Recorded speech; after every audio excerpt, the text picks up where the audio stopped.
Today, I want to talk about the number one mistake SDRs make when they're trying to promote to account executive and why they ultimately don't get promoted. This is something I've done myself. I have plenty of battle scars, but I've also coached hundreds of folks in our bootcamp Tech Sales Ascension that are now have broken in as an SDR, but looking for that account executive position to keep growing their career. I do want to take a quick moment to pause and obviously thank you for the support. I recently moved and we've got some great announcements coming this summer. The first of which is that we are launching an SDR accelerator program for folks looking to progress their career and looking to become an account executive and beyond. We're going to have very limited seats available. We've actually got some of our former students already taking it. And if you're interested in our public launch and securing one of the limited seats, I'm not going to send you any emails or anything like that, but you want to be notified and also get our launch discount code. There's a form in the description below where you can provide your email and we'll keep you in the loop. And thank you as always. Now, diving into it. One of the biggest mistakes that I made, and one of the things I got really lucky with, is the night before I had an interview with our VP of sales. I was trying to promote internally to a higher level of account executive.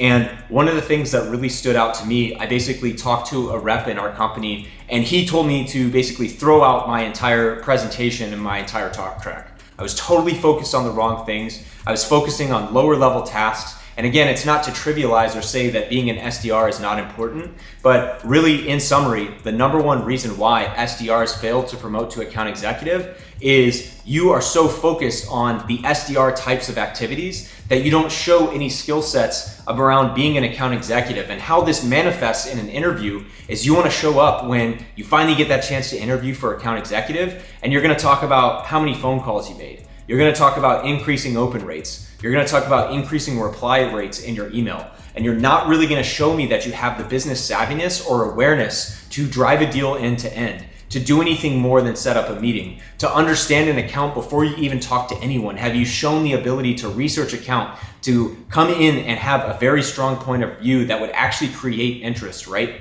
And I want to give you a really great example here because I actually coached a student that had broken in through Tech Sales Ascension to one of the largest and fastest growing tech companies in their space. And they're actually starting to prepare and think longer term about the next move in their career as they've done really well as an SDR. And again, that's a prerequisite, right? You need to assume that if you're an account executive or going to become one, you have to have had a semi-decent at minimum track record as an SDR. But again, if you think that all you have to do is come into that interview when you're looking to become an account executive and say, I was the number one SDR, I made all these phone calls, I made all these emails, it helps. It helps. It gives me confidence that you could figure it out, but it doesn't always mean that you're going to be the best person for the account executive job. And so in the example that our student provided us, they created one of the largest opportunities in their company's pipeline this past quarter. And that's a great story. That's a great stat. Definitely write it down and remember that. But really it's the difference between going to your interview and saying, hey, I created the largest opportunity in Q2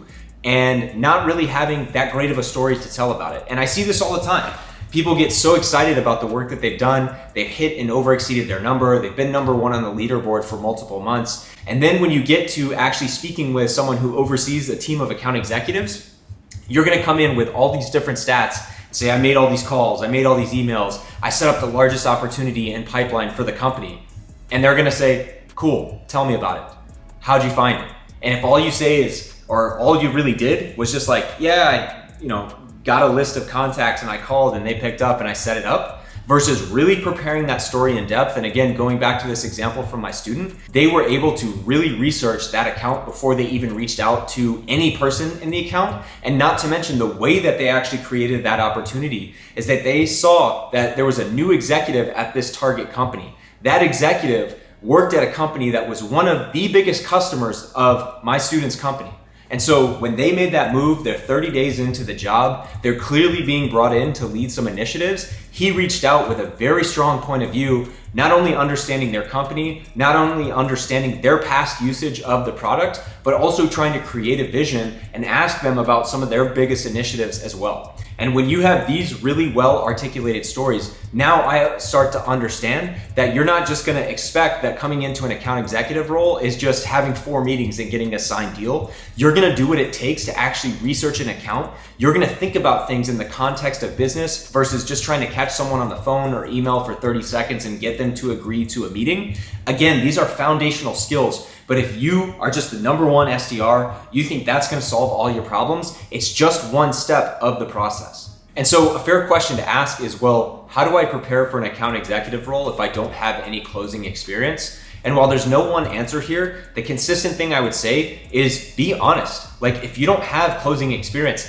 that's okay. And there's so many companies that do not expect that whatsoever, just like when you had no experience and broke into tech sales in the first place. The number one mistake, again, is that you're way too focused on how many calls you made. You're way too focused on highlighting these SDR activities and not showing the intangibles of being able to research an account, being able to go into multiple teams within a large organization and create some groundswell around your product. Did you just import a list to your sales tool and make some calls and emails? Or did you find 5 strategic contacts? Can you articulate why you went after those 5 specifically? Can you speak to the outcome that you generated? And can you mention how maybe, even if you weren't a part of the deal all the way to close, that you followed the deal, you kept in close communication with the account executive that you supported, and you were able to maybe go in and do some additional research, or you found another contact that they couldn't get in touch with that you cold called 5 times and finally got, and then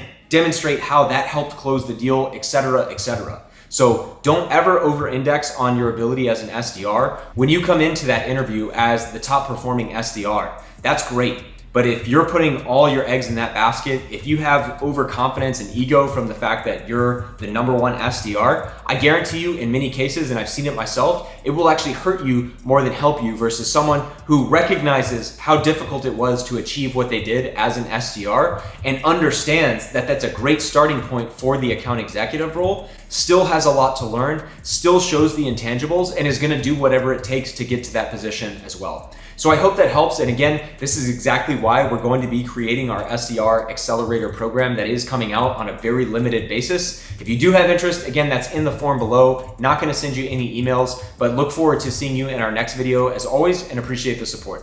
Thanks.